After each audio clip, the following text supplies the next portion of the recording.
So ito po ay isang tray po ito na fertile eggs ng sampin at saka shamu asil. So combine na siya sa sampin at saka shamu asil isang tray.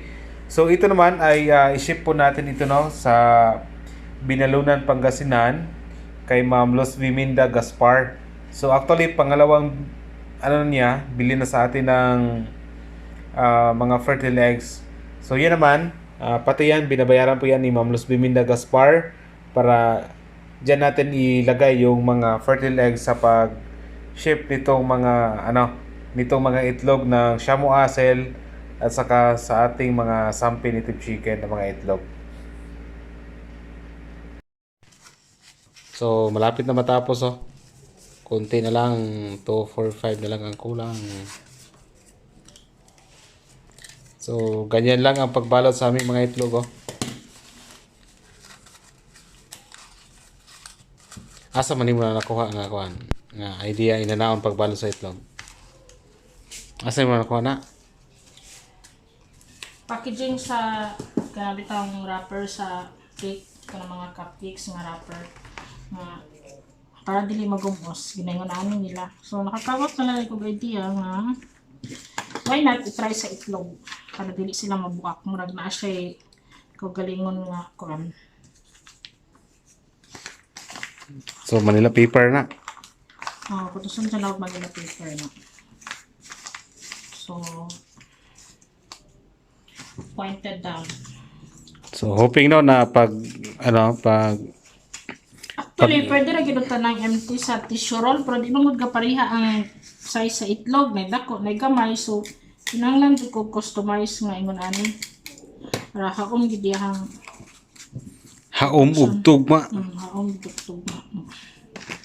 Magkapariha ang kadaka sa itlog. So, hoping no na pag ship sa malayo to, Pangasinan, from Cagayan de Oro City to Pangasinan, ay walang mabasag nito. Nung last na nagpadala ako, kasi repeat buyer ito si Ma'am Los Biminda Gaspar, ay 3 yung nabasag itong last time nga nag-ship tag Pangasinan. But hoping this time sana wala na. Sabi nila daw ako ng rice hull, kaso ang problema wala akong makitang rice hull. So yan na lang po yung aming idea sa pag-pack ng ng mga fertile eggs para i-shipping. Okay. So yun nga ang sa ating mga native, maganda kasi pati itlog pwede tayo makapagbenta.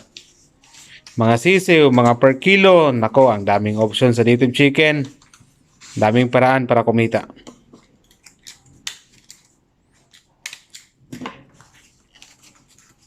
Abtik, sinuhulan.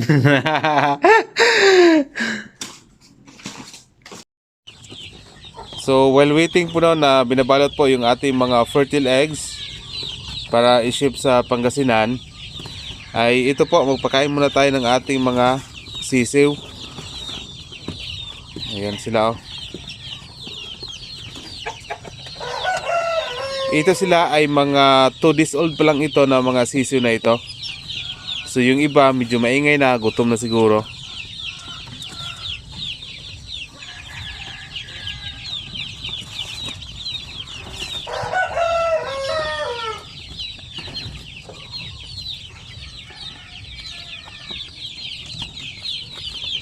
So tingnan natin yung iba, pakainin natin yung iba.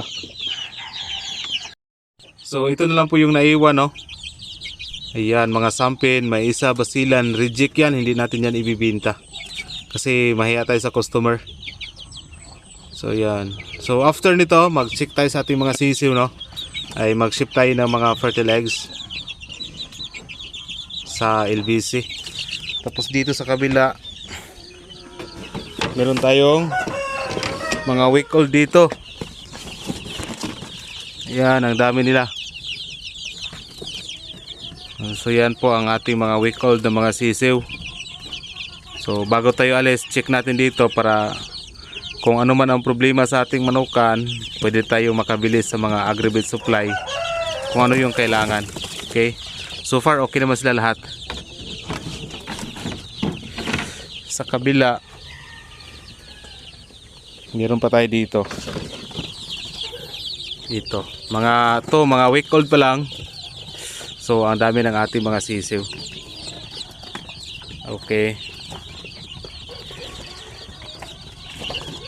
Meron pa tayo dito na side. Saan yung iba? Ayun. Marami pa. Ayan yung iba.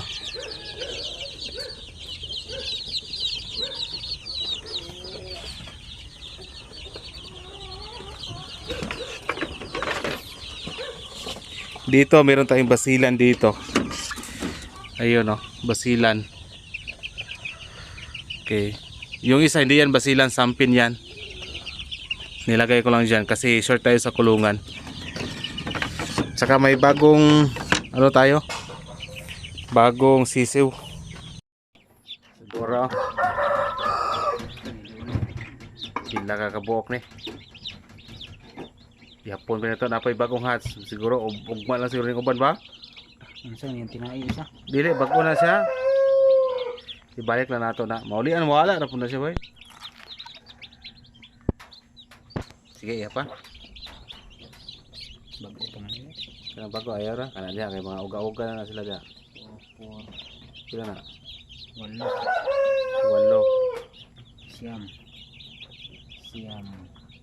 Kana 15. si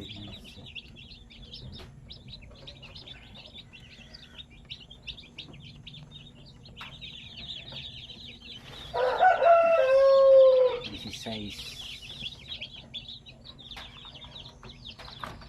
21, 22. Bago pa nga siya. titus. Bago pa nga siya ba? Sa pa nga. Napay na kon diha. So sabrog na nag-crack pag diri oh. Or naman Tayo na ni Ke. Tayo na ni. ora. 26 ka buok. Yun.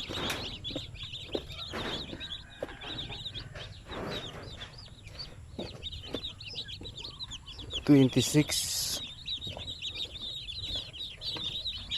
Butang ka dire, grady na.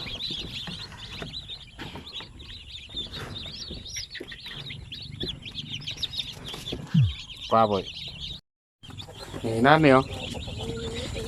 At the same time no, kanang nalingaw tag atiman sa itong mga manok nga natay manukan kada adlaw burag motivated bitaw ta nga mo mata na sad mo excite na sad ta kay bagong mga piso ana nya at the same time nga nag-enjoy ka nikita sa kapilo kung inani manukan di mo kita yung imong manukan di jud ka ma-motivate gyud og pagatiman di ba kay dili mo gani basta-basta ang pag-atiman og manok mga feeds ani di lang kay feeds vitamins pa tambal pa uban na. Kung wala dyan kayo enough nga budget para na lisod yun na. So importante yun nga daghan tang pamagi sa pagpamaligya og manok, itlog, piso, kinilo.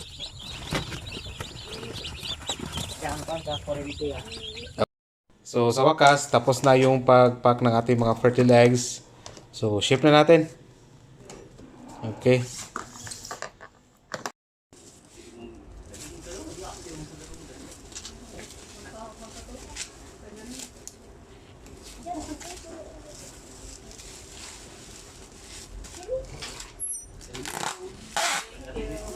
Thank you, ma'am.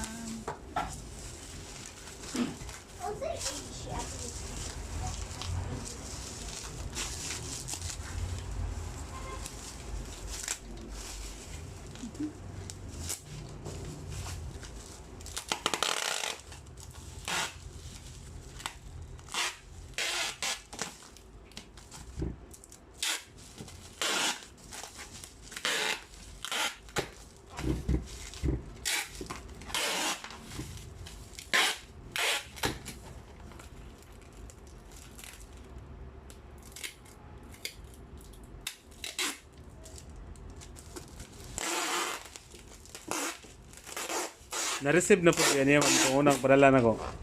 Itong sa Talibon Bohol.